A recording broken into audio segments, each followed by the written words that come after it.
All right, welcome back to The Buck Starts Here, the podcast that digs deep into the juicy stories, power plays, and wild twists that shape the presidencies of the United States. My name's Kyle. I'm the USS Chesapeake to Eric Mason's Old Ironsides. I probably could have picked a better sister ship for that example. Awesome. That was amazing. Wait, you're not degrading Old Ironsides, right? No, the Chesapeake was kind of a bad example. It got captured like immediately in the War of 1812. At least the Constellation never did. If you've been following along with our Madison episodes, you know today is the day we get to focus on the ancillary characters and events from his term in office. So where does that take us then? We're going to spend a lot of time on the War of 1812, so I don't think we'll be talking much about that today. But there's a lot of other stuff going on. No, there's a lot of other stuff going on. A lot of it's continued expansion of Jefferson policies. And it really develops this era of good feeling. So if you most historians will tell you that the era of good feelings has two possible starting points. A lot of them say it's the end of Madison's presidency. A lot of say it's the beginning of Madison's presidency. There's nobody under the illusion that Thomas Jefferson was the era of good feeling. All right? No. The Embargo Act, the Non-Intercourse Act, like economic degradation, revolutions.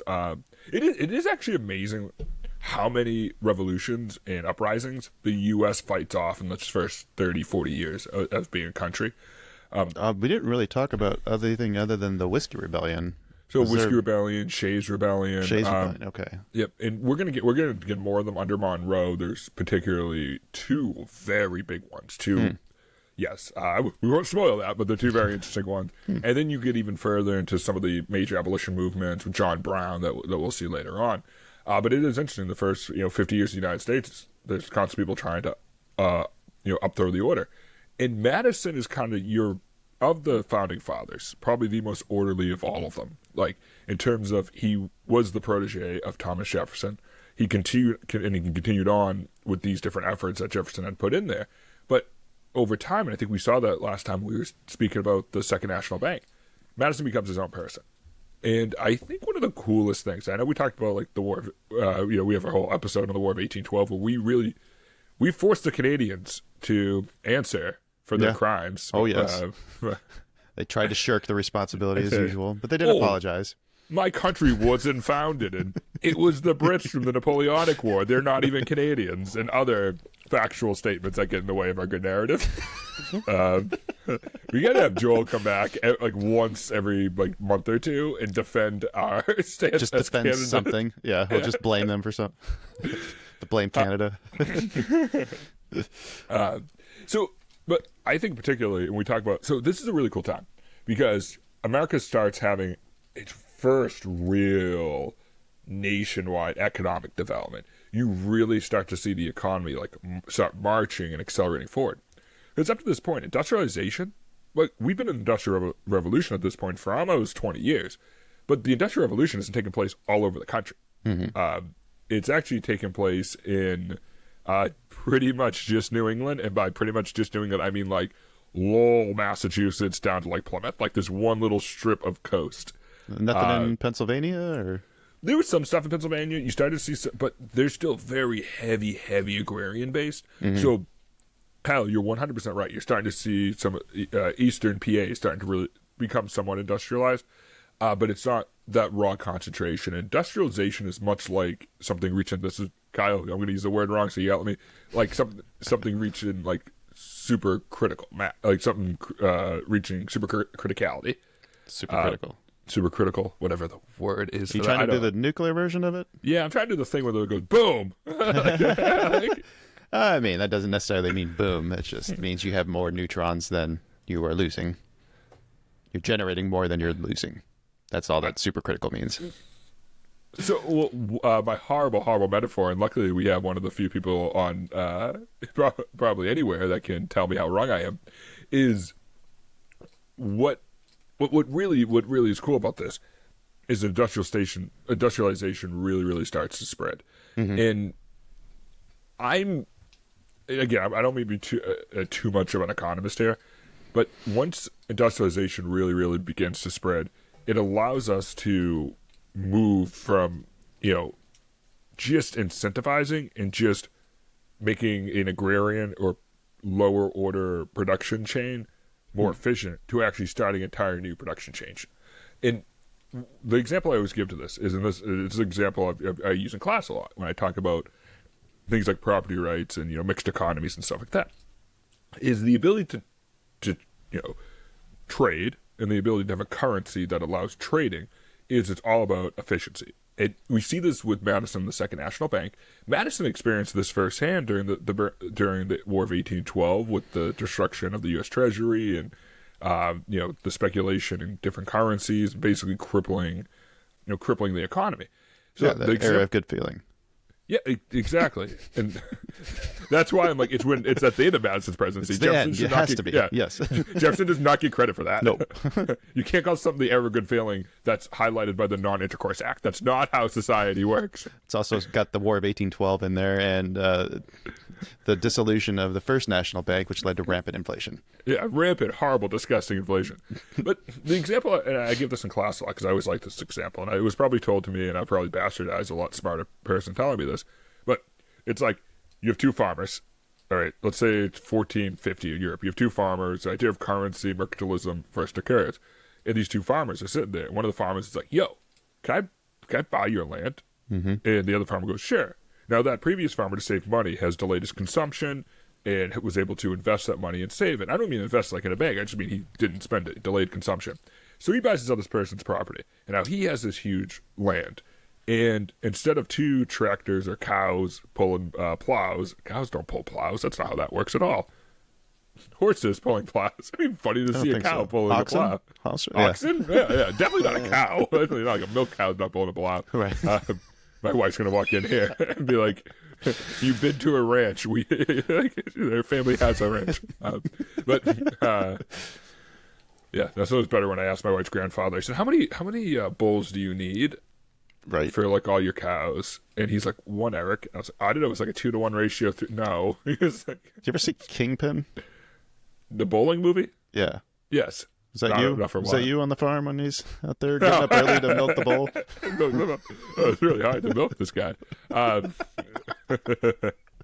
do like bowling too. There should be more to that movie. Right. So this farmer, instead, now he can take one oxen and plow. And I always give this as kind of a funny think of it. He has to turn less, right? Because he has this longer property. So he's more efficient. He owns all his resources. And that dude who takes the money, he goes and finds a river. And he's like, I'm going to take this cash I have. I'm going to pay people to build a mill. And then that dude growing the wheat is like, oh, how can I make this wheat more valuable? Now right? I can take it to the mill. Take it to the mill. And he's like, I get more money because this mill can process more things. And the mill can sell flour. And that flour is cheaper than the time it takes somebody to crush it. And suddenly that woman who was, because there's usually women who were milling this flour, are like, oh, wow, I have more free time to do stuff. Maybe I can do textiles. It's a nice way to say she lost her job. No. Yeah, No, Kyle, you know how I feel about this. Technological increases don't cost jobs. That's like that's like some old-timey, like, submariner be like, Kyle and his nuclear power plant taking my job. I used to have to shovel coal. There was some coal powered. I mean, no, it wasn't. No, but I did try to bring back the steamer mentality. Or it's like, we call ourselves sailors, but we haven't sailed for 100 years. Like, we should be steamers. It did not catch on. Wow. I'm just realizing that. Like, we only had true sailors for like 70 years. Yeah, of the US it's like Navy. Not much. Yeah. Oh, I'm petitioning this. All right. I like this. First off, steamer is both a hilarious and a cooler name. Right. Was last time wind hurt you? Right. Wind burns. Yeah, so it is funny because then that person can sit at home and do textiles. We have a whole era of this called cottage industries. Can I ask a clarifying question then? Because you mentioned the Industrial Revolution only taking place in the northern part of the country. Is that also the most population dense area of the country? Like, is that a requirement for Industrial Revolution to happen? Is to have enough population in order to sustain a class of people who don't have to work hand to mouth? Yeah, I mean, two parts on that. One, yes, absolutely, Kyle. That is the most densely populated area. Not the most populated area, but very densely populated. Right. The scars in quotation marks, of that population density exist in Massachusetts to today. I mean, Massachusetts is predominantly just everything east of 495. It's the rest of the state's essentially empty. The best example I ever give, that Massachusetts has almost 7 million residents. The average community in Massachusetts has less than 20,000 people in it. And when you think of that distribution, it doesn't make a whole lot of sense, right? Boston is 10% of the state's population. A little geography thing here. If you wanted to ever know when a state was founded, if you ever confused, was this a 13th colony, founded early? If the city that's the capital is the most populous, then it was probably founded during the early in the history of the United States. If the capital is in the middle of the state, like geographic middle, but barring like mountain range and stuff, is probably founded later. And there are just two exceptions to that: New York and Pennsylvania. And Pennsylvania has a much weirder history because technically Philly was the original capital of Pennsylvania. So I would say that still applies. And then I think it does. Yeah. Then Albany's just New York's a weird state. Why Albany's Albany? That was basically them trying to be like, we're not just trying to be super biased towards New York City. Right. Pennsylvania, please don't steal the entire northern part of our state. That's our capital over there. You can't have that. Yeah. But we're starting to see this under Madison. And Madison, if he had stuck to just, I want to be the protege of Jefferson, don't forget, Jefferson's alive. He's playing around with his strawberry blonde hair and lanky body, running around doing whatever Thomas Jefferson does on the weekends. Don't speculate. Yeah, so that was a bad setup. I apologize. That's all right. This is a family-friendly podcast, Kyle. That was actually going to get kind of bad. No, it was got to be, unfortunately. But so he's still influential in DC politics. One of my favorite things is, just on the Jefferson side, is that Thomas Jefferson also has opinions on like how first ladies are hosting parties. Of course he does. He just sounds like such a Chad. And my problem with that is that like the fourth president was his protege, and the fifth president, Monroe, was his protege, and he's like trying to tell Dolly Madison and Elizabeth Monroe like, oh, you should really host a party like this. Like, dude, what are you talking about? Your idea of a party at the White House was mac and cheese that was cooked by slaves. So like, okay, let's calm down on who's the expert here. Also, you didn't have a first lady, so like, what are you talking? Right. Again, what are you talking about? Yeah, I think for the next 8 to 12 presidents, I will be referencing enraging back to Jefferson on something. But so it was hard for Madison to detach himself from his mentor, from the guy who kind of, I don't want to say put him in power. I mean, how much did Madison love Jefferson? They kept the same vice president. Like, that's an insane thing to say, Right, George Clinton. But also, fun fact about George Clinton: he was John J. Sandwich, governor of New York. He was the first and third. John Jay was in the middle. Wait, what? Yeah. This is great, deep cut knowledge of George Clinton. I don't know why it's because the name George Clinton. I saw that and I had to dig into it because I thought it was Parliament Funkadelic. It's not.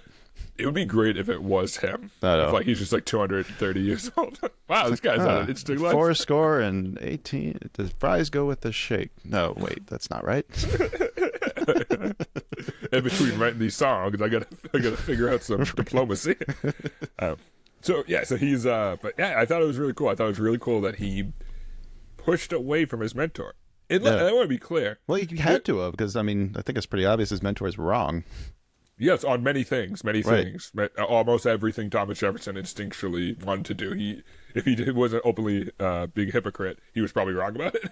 What's funny, though, is I wonder how much of that, like, how long did it take Madison to realize that? Was he noticing that during his term, or was he noticing that because it was his term, or Madison's term, and he's being told to do all these things, or trying to do things to appease his mentor, but then it's just all going to Yeah, I think it was a lot of Madison not at any one point being like, hey, I disagree with Jefferson. I don't think that ever occurred in the relationship. I think it was more...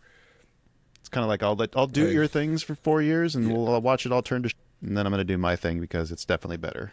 Yeah, I think that was kind of it. I think he started making decisions at the best decision that he thought had to be made.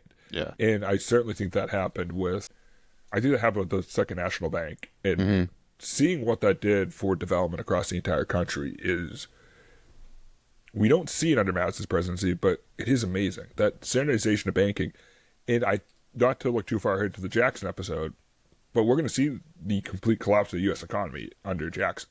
We had all these little recessions, these little troubling time periods. Yeah, when we just decided to sell a state from underneath, or things like that, right? That is still one of the favorite aside we did. Like, Yes. this time Alabama tried to sell Mississippi to Alabama politicians. The world. Their big rival's Auburn, but Auburn's in Alabama, right? I think so. Yeah. To get back to our boy Matty. So he ends up kind of starting to break away. It's about just before the War of 1812 starts. He starts breaking away from Jefferson in terms of policy decision making. And in fairness to Jefferson, there's not really any contemporary evidence that he was ever upset at Madison. I personally think, as much as you guys know how much I like, giving Jefferson a hard time, I think Jefferson was probably kind of proud. Dude, he was jealous. He was jealous proud. Well, he had jealous proud. Okay, I can take that. I'll split the difference between He tells everybody, and then it's all about his protege, and the guy couldn't have done it without his help. Yeah. It's that kind of pride. That kind of pride. Yeah. Cockiness through proxy. I like that. I think what makes it interesting one thing I've always, when we go through the research on this, it's always cool because you're trying to put them in there and you're trying to put yourself in that time, which is that, you have this sickly guy, he's epileptic, he has, a myriad of different diseases, he's a very anxious man, he's a very, sometimes they'll use the term, just real quick, just clear some terminology. If you read older sources like from the 20s, 30s, and 40s, you'll hear like depressive state, a depression. I had like one thing I read that used the term malaise. I think malaise wasn't commonly that used in malaise is kind of like just a general like laziness almost, like you just don't have the motivation or something, I thought, right? Yeah, and when you see a lot of the writings on the founding fathers between like the 1900s and 1950s, even though that source is 100 years old, it's still 100 years removed from when the person wrote it. Right. I mean, there's still limitations on how they're writing about different people trying to diagnose through proxy, which is hard to do in general. But he was a really good president. Yeah. Like, he did a lot. He stayed high motivated. He basically established how parties were thrown at the White House and how that type of diplomacy was used. That was big with Dolly, but as somebody who doesn't like to go to offense either, I know sometimes that can be tiring. So part of me thinks that, when he's elected, what was we talked about this, one of the things that was on the newspaper was a little man on his little horse, because he rode a horse there. Pony. And he was I think he weighed less than 100 pounds. But, Jeez. Dude, but he pushed through. He he accomplished a lot of cool things. And so I think him becoming, and he should have been way more confident. He should. I mean, dude, you wrote the Constitution, man. Yeah. You are, right. But he was always this quiet guy. He was always this how he beat Monroe in his first national election, go to the House, which again is bizarre to me that you wrote the Constitution and now you're just a member of the House. Right. Feels like we should have given him a clean shot to be I don't say president, but a little senator at least, right? At least a senator. Attorney General, maybe? Attorney. It would have been a great attorney general. Yeah, right? The guy who wrote the Constitution. Secretary of State. Attorney. Yeah, right. Just the guy who's going to be like, hey, I wrote this thing. This is what I meant. Right. Right. So when Madison gets into office, we're still, the quasi-wars are just kind of receding, so you still have the Embargo Act. Now, while the Embargo Act was repealed shortly before he came into office, don't forget, a lot of stuff you're going to see it was repealed in 1809. Well, or you'll be like, shouldn't that be under Madison? This is before they moved the inauguration up even to January, so there was still a lot of activity going on. Okay. Especially because the outgoing president was the head of his party. Wait, so which president did they shift that on? Because that president would have lost some time. I believe it's after Harrison, but right. So one president got shortchanged 6 months. Then it sounds like. Let's hope it was okay. I want to make sure before I say anything that I have this right. It looks like it was 1933. Holy crap! Wow. That would have been right in the middle of FDR then, wouldn't it? Yeah, early-ish FDR. Well, you got 4 terms, so I guess it doesn't. Nobody got shortchanged if you're going to do it Any president, that'd have been the one. It would have been Hoover to FDR. Yeah, wow. 1933, jeez. So when was the transition before then? It was like, it'd be sometime in March. Okay, so it's only a couple late months. to mid-March. Yeah. Wow, I didn't realize it was that late. Well, why did I think? I thought it was like Harrison or something like that. That's learning new stuff. I love it. So when he comes to the office, the Non-Intercourse Act has just been. He replaced the Embargo Act with the Non-Intercourse Act. What is the Non-Intercourse Act? Because it sounds like something different. Embargo Act is like, we're not trading with anybody. Non-Intercourse Act is like, we're not trading with Britain and France. And so after like a few months, it's like early 1910. This is Madison. This is Diplomat Madison, and this is why I wanted to cover this one. He passes the Maccon's Bill number 2, which is a horrible name for a bill. And he just goes, hey, whichever one of you wants to start trading with us, just like whoever stops attacking our ships first, we'll start trading with you. Nice. And so Napoleon was like, oh, cool. And then the Brits like immediately attacked an American ship. Which is like this. And we did a whole episode on it, but we're kind of a little more towards the footsteps of war. Yeah. And I do love that. So most of the war, and we'll close out this episode with a discussion on the Treaty of Ghent, which I think is a huge policy major thing that happened in here. But one of the hardest parts about this episode is that like a lot of the famous and associative people who are around Madison are around Jefferson. Right. Yeah. It's the same group of people, which is I think is something weird because we like never see that in government today, like even when it's the same party.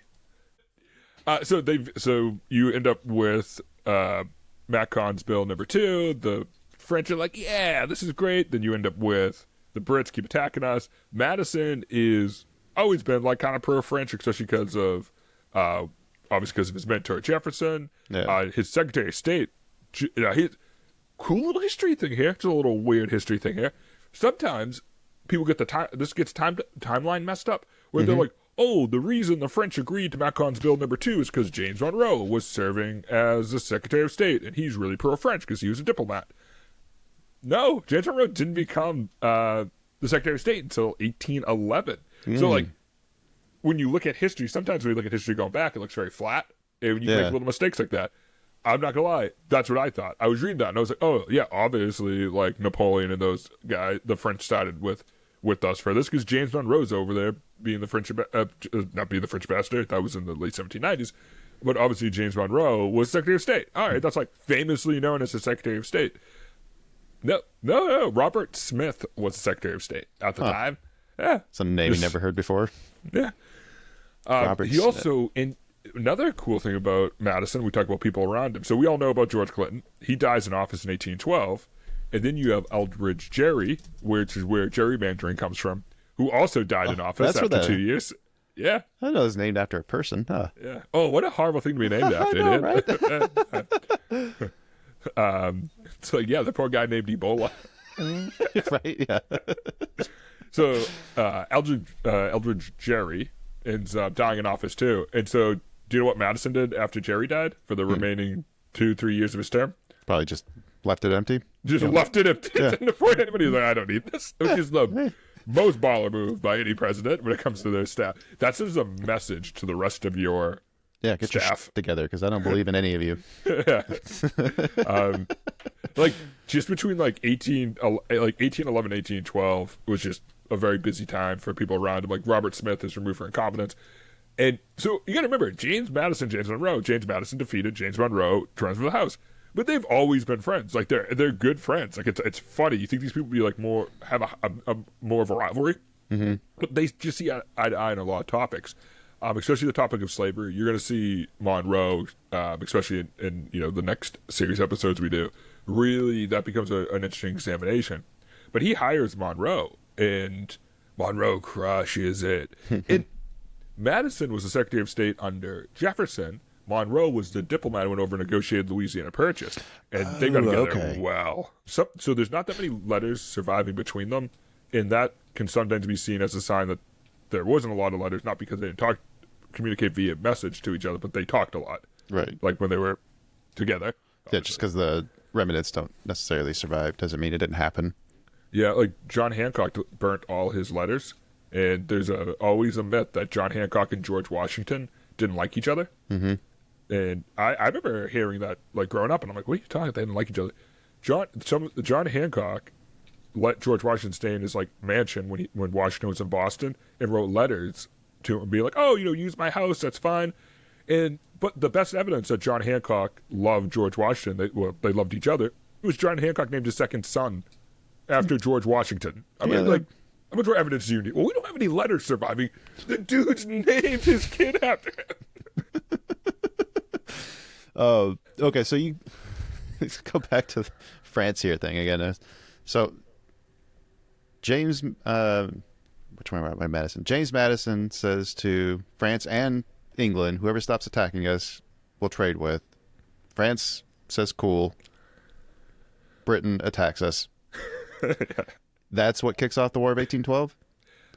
It put a lot more pressure on it. They were already attacking us at that time. I was looking at this timeline, and it did not make a whole lot of sense to me that Britain would suddenly launch themselves into another war when they really do have their hands full dealing with Napoleon on Europe right now at this point in time. It wasn't until 1812 and Napoleon's failed invasion of Russia to where they really started to get the upper hand on this. So how pissed was Britain at us? Like, why were they so mad that they would just risk starting another war here at this point? Or was it just strictly to try to not get materials into the French hands? Yeah, so it's Kyle, I think your description of, I think both are true. I think scale's an important one here. The War of 1812 was so tiny. So compared to for what the Brits did, according to British sources, like I'm talking like this is coming from like the Brits themselves, they lost 8,600 soldiers, were killed, wounded, or missing during the war. It's kind of hard to estimate how many fatalities that would be. Yeah. Generally speaking, because a casualty is just anyone who can't fight anymore, right? Yeah. Usually it's 1 to 3. It's like the really broad number. It's hard for this time period. So 2,200 soldiers lost. Come on, that's not even one battle in the Napoleonic War. Right. It was a lot of war by proxy. I mean, that's why the burning of the White House is so different. That's why we insist it was Canadians, because all the Brits were busy. All the Brits, it was Joel and his ancestors coming down here, causing straight from Alberta, which is so far away. If you think about that, from railing snow and maple syrup, leaving everything sticky. So this was a much small. This was more garrison forces fighting garrison forces until the Brits showed up with the veterans of the Napoleonic War, who just marched through artillery, and then like very politely burned down. That's another reason I think it was Canadians. It was a very polite. Yes. Like you capture your enemy's capital, and you're like, whoa, hold on a minute. Oh, we're not going to hurt any civilians. Hey, should we burn down the patent office? Whoa, we don't want to put society back. What are you talking about? Joe, what are you crazy? No, we're going to empty out the White House politely. We're going to eat the dinner that Dolly Madison had prepared that they didn't get a chance to eat. I hope it's mac and cheese. We're going to burn it to the ground. Oh, okay. Like, are we going to take any prisoners? No, what are you talking about? So what was the dinner they got to eat? You know what? I tried to find what that was, and I had sources say it was like everything from like chicken, and I wanted it to be mac and cheese. Like I so badly wanted to. So bad to be mac and cheese, but no, it looked like it was some sort of like fowl dish or something like that. Like it was maybe pheasant. FOWL, not FOUL. I don't know. I did try. It could be both. I don't know how much good of a cook Dolly is. I was going to suggest we try to recreate that. Maybe do a fun episode while we eat it. I mean, there's a really good YouTube channel called Eating Through History, and that man. Is that the Max Miller one, Tasting History, or are you talking about a different one? History. That's very good. No, that's a really good one. Yeah, it's a YouTube channel called like Eating Through History, and the guy has the most soothing voice as he explains history, but he's also like a cook. So he's like whisking stuff, and he's like, "Let me tell you about the Battle of Antwerp." I'm like, "What? What are you talking first?" I'm in. Siege of Vienna. as he's making sausage. That's not an episode, but it should be an episode. It should be. So if we look at like total deaths across the entire war for Americans, it was about 20,000. But you know what I'm about to tell you. It's not for combat injuries. No. It's disease. Yeah. I think they viewed the War of 1812, the Land War of 1812, as kind of like, this is a small really territorial. Anything they were doing to keep us from shipping stuff to France probably was a win for them, I'm guessing, right? Yeah, and I personally, reading on this, I don't think there was ever any thought by the Brits that they were going to like reconquer all of America. Again, like, oh, this isn't a Revolutionary War Part 2. The Blood Orchid.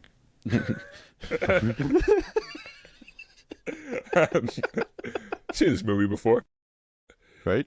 But as we talk about, before we work our way up to Mrs. Madison, if you ever think you're bad at your job, you ever think you're useless at your job, I will submit to you that nobody's ever been more useless than being the Attorney General to James Madison. Oh, what was his name? I looked him up the other day. What was his name? Sick-ass name.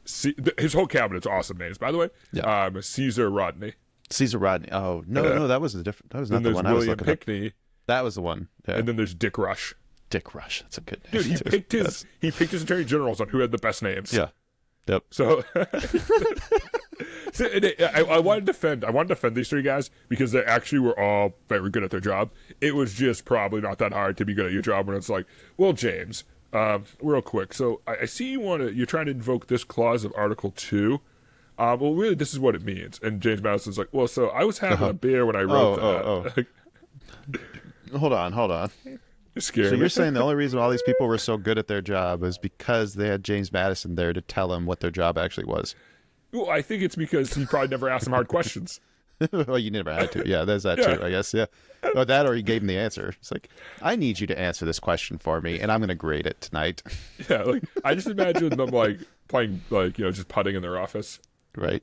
Just like, because how do you tell the guy who wrote the Constitution what the Constitution means? Like, that's the Attorney General. See, that's what's weird. In states, Attorney Generals are the top cop. Mm-hmm.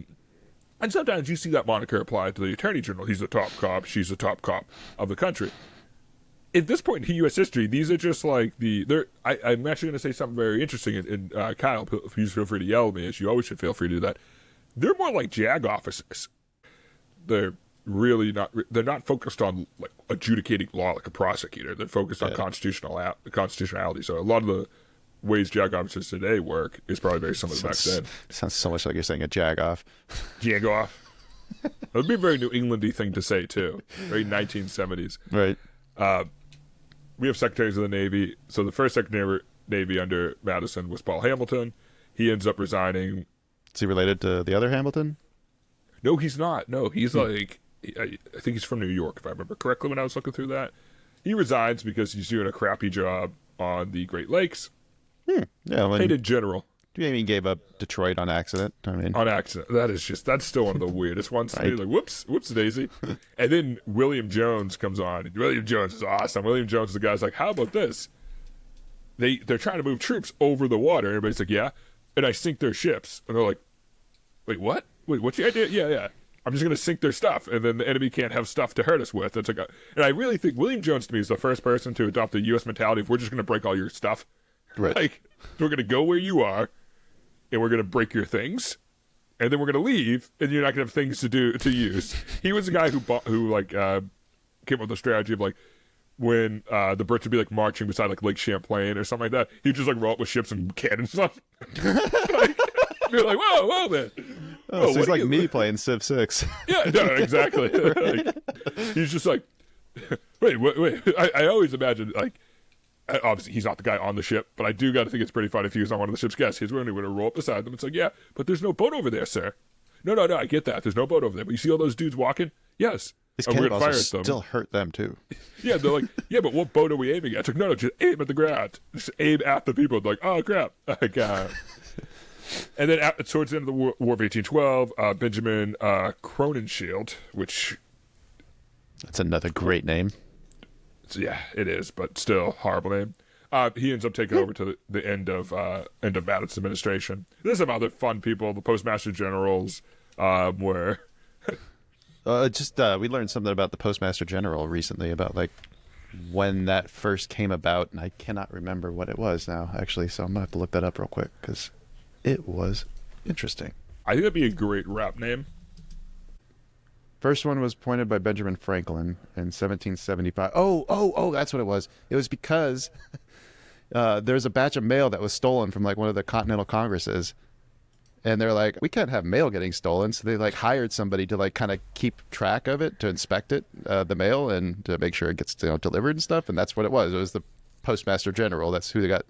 That's how that position was created, is because mail just got stolen out of like one of the meeting halls. And they were like, we got to make this guy general. Right. Well, you need to give him like, the ability to go inspect or to investigate or whatever. I'm a huge fan of the post office. Big fan of the post office. Huge fan. I just like the idea that all Americans can mail stuff to all other Americans. I feel like that is one of the coolest things you get to do. Right. But yeah, so Gideon Granger, so he was the first Postmaster General under Madison. He was also the holdover from Jefferson's administration. A lot of these guys were holdovers. Like Caesar Rodney was the AG was a holdover. Gideon Granger. That's a good name too. Yeah. No, I mean his whole cabinet's like I even got to some of the best names. Actually, hang on. Gideon Granger, he was picked by Thomas Jefferson, so he's another holdover from that cabinet too. Yeah. Oh, yep. Neat. Then you have John McClane.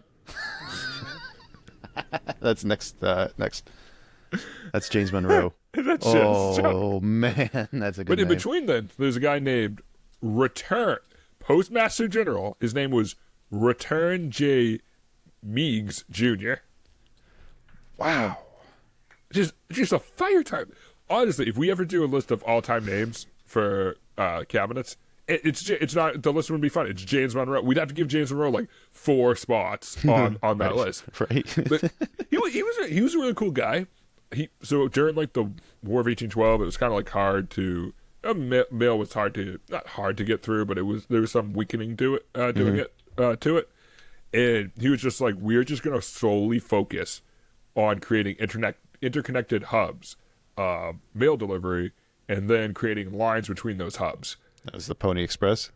Yeah, Pony Express is like 18, I think it was 1860s. It was out west. Oh, that was Wells Fargo, wasn't it? Yeah. Yeah, Wells Fargo. Yeah, dude. Oh, Wells Fargo is going to be another case. Yeah. But yeah, so Mr. Return, which is, again, that's not a name. That's a weird name. Like, that's not a name. Like, what are your other siblings' names? It's a good name for being a postmaster. I mean, yeah, stamp your name on it, then everyone just takes it back. Right. This is my son sent, my son forward, and my son return. Like, oh, okay. How much epoxy do you have? You eat a lot of paint chips as a kid. But there is no other name associated with James Madison than Dolly. Yeah. Yeah. The prototypical, the standard, as much as I love Abby. Dolly's the one who like set the tone or the stage for what the First Lady actually is, right? Yeah, absolutely. What was the event then that led to that, or what was the event they point to when they make that claim? For Dolly? Yeah. I always, again, I don't think there's a consensus on it, but going through research for this, I think you had Martha Washington, who was relatively detached as the First Lady of America and wasn't in D.C. at all. Yeah, she didn't seem like she wanted any part of the spotlight. Yeah. No, that's another reason why I'm a big believer, the more I've like read on this, that Martha and George were like, he didn't marry her for the money. They generally loved each other. Then you had Abigail Adams and John Adams, who were the first couple to live in the White House. And John Adams just like wasn't that well liked and wasn't that social of a dude. Neither was Abby from the accounts you gave either. No, because you'd like show up to the house and like you're in Washington D.C. in the 1790s and half the people there own slaves, and she's like berating talking you, crap to you. Yeah. And then you're like, oh, well, you're just a woman. She's like, oh, I'm smarter than you and I'm independently and wealthy. Richer than you. Yes. And I made my money myself. Well, you have to keep people because it'd sell off your possessions. God, I'd love to sit in on some of those. Like, I just love that John Adams and Abigail Adams were the most stereotypical, like, Bostonians. Oh, right. Oh, yeah. Oh, you think you're smarter than me? I went to Harvard. That's what I just imagine, like, every conversation. Yes, yes. Oh, you little William and Marys, you had to make your own college so all you slaveholders can feel good about yourself. With their loose morals. With your loose morals. Oh, look at all your puritanical thoughts. Oh, you're real puritanical until it comes to, not owning another human being. Like, that's what I imagine every conversation at the White House. And then the Alien Sedition Act did not help that. When they're like, oh, everybody who doesn't agree with me can go to jail. It's a weird time in history. Well, yeah, whenever people point out that, like, we've never been more divided. Like, hey, we fought a civil war. Yeah. We fought a civil war. Like, right off the bat. And then also the first, everything leading up to the Civil War. And then, Jefferson didn't have a first lady, but Molly, I believe. Yeah, not Polly. There was Polly, and then, I forget his daughter's name. Polly's the one I know really well because I know all the stories of Adams and so Jefferson's. Harriet, Martha. Martha is the name. There we go. Did you Google that? Did it say Harriet? Like Harriet? Harriet Hemings was one of the children up there. I like that. That's the second one. I very much like that they included those. They included his children with Sally. Yeah. On like a Google search. I think that's actually very awesome. Right. Instead of like for 150 years of American history, we were just like, no, we don't know for sure. We don't know. Yeah, right. Everybody in DC is at the time like, wow, this is weird, right? We're not talking about this, right? Like, so Martha, she was like the proxy first lady during that time, but it was still awkward because like she was, it was just Jefferson's daughter. She was a great hostess and stuff, but it wasn't like that formal first lady role. Right. And you got to remember at this time, people associate especially Europeans. People associate the spouse of the leader of a country with having power. Even though that's not in the United States, but like a queen shows up, a queen has a dominion, like she has authority. Well, there is power there because they have the ear of the person that you want to impress or whatever, right? No, 100% true. Like, yeah, Abby definitely told John to do stuff. Right. He didn't listen. He didn't listen, but like... For at least the important she probably liked the combativeness of that. So Dolly was the first, like, traditional first lady in that sense. And she was also way younger. Like, Abby and John are roughly the same age. Martha and John were the same age. You didn't have a first lady with Jefferson. Dolly's 20-ish years, 23-ish years younger than Madison right now. So she has the energy. She starts hosting stuff in like kind of like a quasi mix between how the Brits hold state dinners and how the French hold state dinners, and it ends up just being a real big hit. She's a big user of a lot of Madison's, and this is where Madison gets really cool. So a lot of Madison's really cool in many reasons, but one of the cool things about Madison is that he has this like really rigid, hyper-intellectual way to express himself. And he's this amazing, not the best orator ever to live, but this amazing writer who can explain his points, and he's succinct and oppositionally, Federalist or Democratic Republican. Like, nobody's disputing that Madison's not like absolutely over-the-top brilliant. But he's not a social guy. He hates going to parties, have to be dragged to parties. He's there with a lot of presidents. Well, John Quincy Adams is like that too.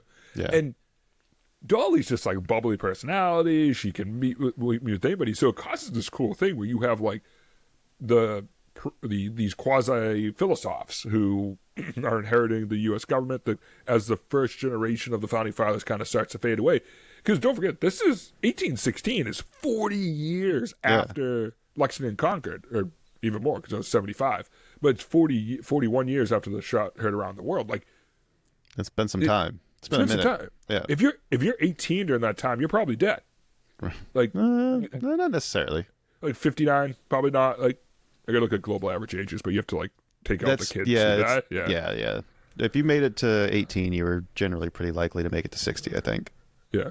So okay, so let's say, but like still, they're not active. They're not running around. Like, so Dolly she ends up getting this like great reputation that spreads to Monroe of like great hostess. Other people come from other countries. They absolutely love hanging out with her. They love the presidential dinners.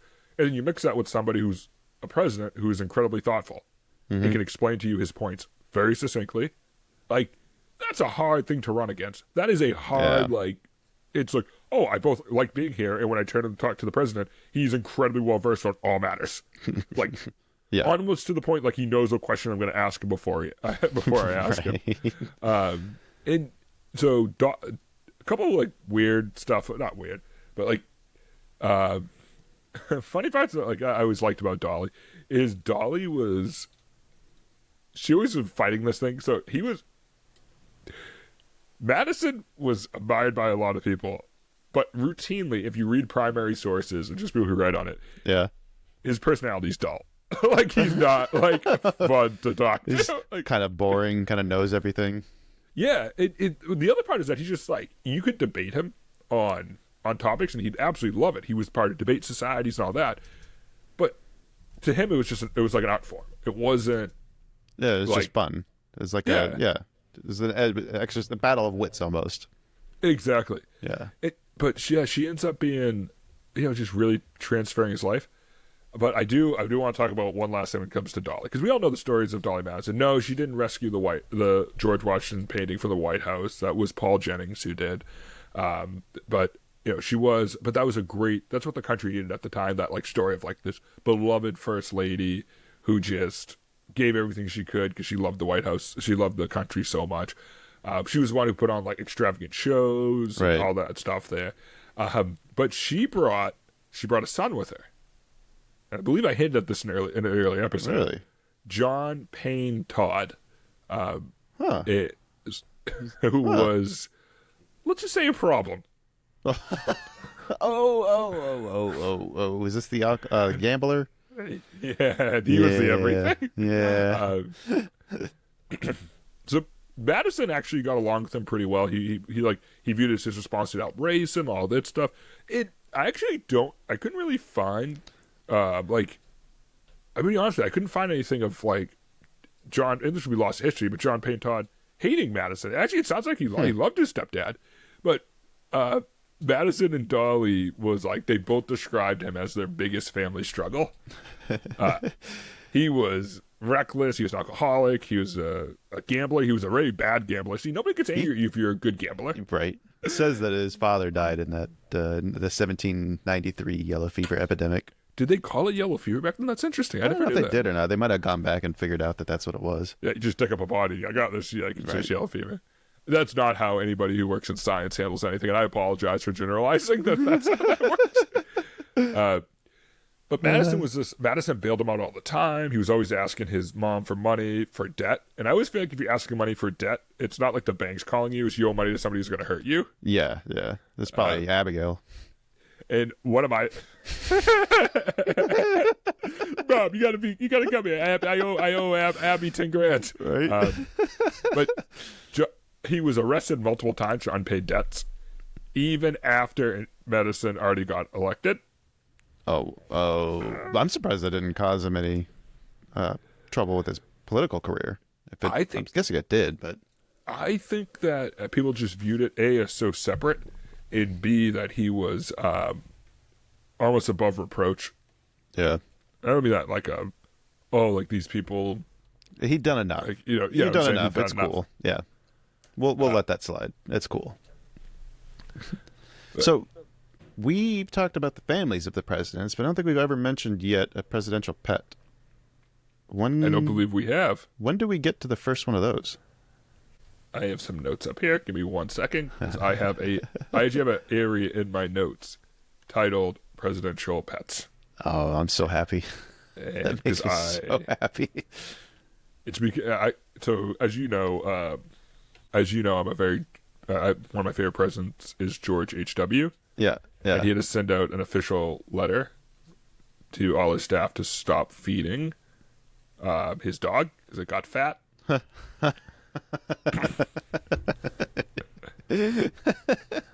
And if that's not literally one of your favorite things, I don't know where to go. Dog is probably so happy.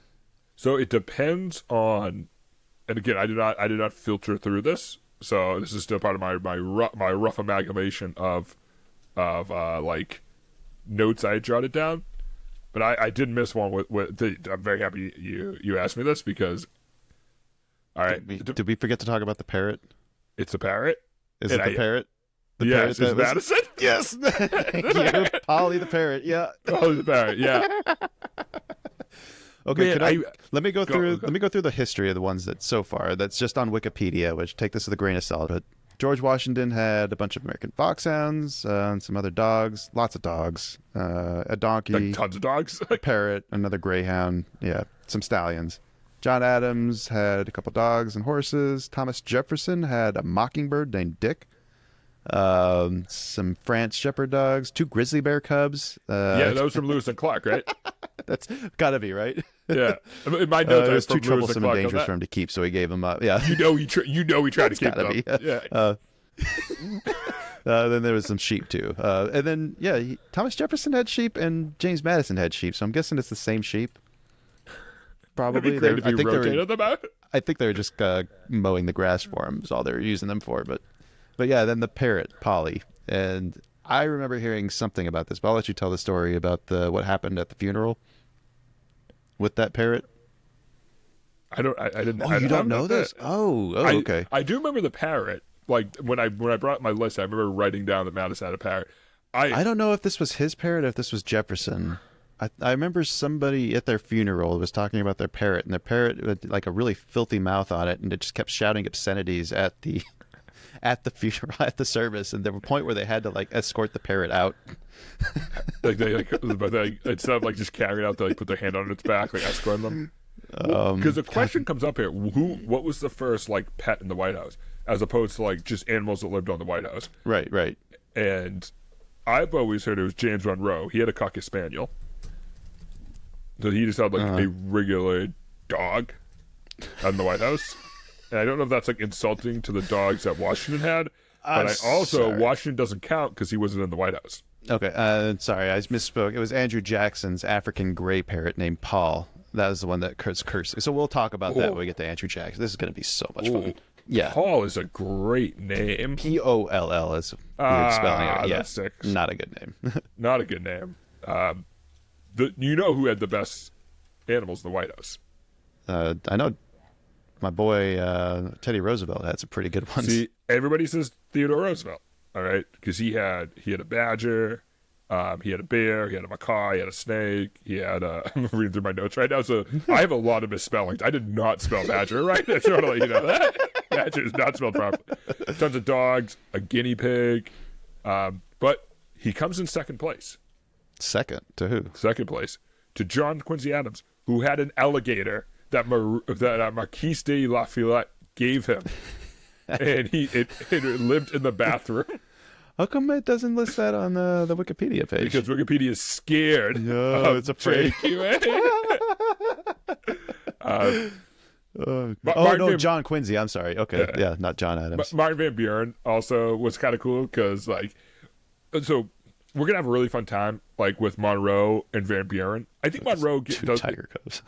Yeah, 2 tiger cubs because the dude who ran Oman, the Sultan, was just he was just because Monroe does it Monroe's awesome. He's really, really cool for many, many reasons, but he gets lost between the founding 3 fathers and the American Civil War. Some people don't really want to talk about that much about it.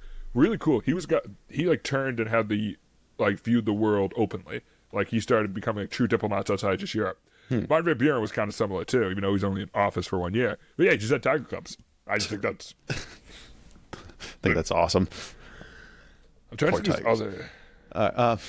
Probably need to end this at some point here. But Phil, let's end it with the most not controversial, but the most exciting part of Mr. Monroe's presidency: the War of 1812, which we do a whole episode on. We mentioned multiple times. It's coming up. But the Treaty of Ghent. We're going to start We're going to start at the end. All right. We have what the Treaty of Ghent did. And so as we think of what did the first time we declared war as a nation, it was the War of 1812, how did it end? The Treaty of Ghent specifically used a concept called the status quo antebellum. In other words, before the war. The status quo before the war. Yeah. It had prisoners exchanged, but those were just prisoners taken during the war. All conquered territories were to be returned to the pre-war owners. So no property changed hands. It established a commission to kind of resolve border border disputes between the U.S. and Canada and the U.S. and England in some cases. And they had some Native American rights. Like there was a notable provision that required both nations to restore Native American tribes to all their rights and stuff. Yeah. Everybody promptly ignored it. Of course. And you know what my favorite thing about the War of 1812? The Treaty of Ghent never addressed impressment. Like the thing that caused it, they just never addressed it. Huh. Seems like an oversight. Yeah. And then both sides committed to continue to pressure the slave trade. To get rid of, they had both gotten rid of the slave trade, but now they were actually working together to go capture ships. Now, not to be confused, you heard us bring up the USS Constellation a few times in here. That is not the same USS Constellation that becomes famous for piracy hunting in the mid-1800s. That was a really different ship. I know one of them got captured and turned to a British ship, and I couldn't. Yeah, I think it was the Chesapeake. Part of the hardest part of like writing these series is that it's. I didn't say writing, but doing the research for the series is that we're like in that weird middle zone. Right. Where if it was just a 15-minute video, you'd be fine. And if it was a 45 hours to talk about everything, you'd be fine. It's like you read something, you're like, oh, that's really interesting. And you want to keep falling down the rabbit hole, but you're trying to keep like some sort of linearity, which we do very poorly. But, yeah. So we go into the War of 1812. All right. Well, I think you can join us then next week as we blindside our dear Canadian friend Joel with accusations of burning down the Capitol. I'll be digging into the details of that War of 1812. If you've got any questions, we love you, Joel. Any questions or corrections, please send them to us at buckstartsherepodcast@gmail.com. And let us know who you think bears responsibility for the burning down of that White House. On your way out, please visit buckstartsherepodcast.com or sub on your favorite platforms to stay up to date with the show, and we will see you all next week.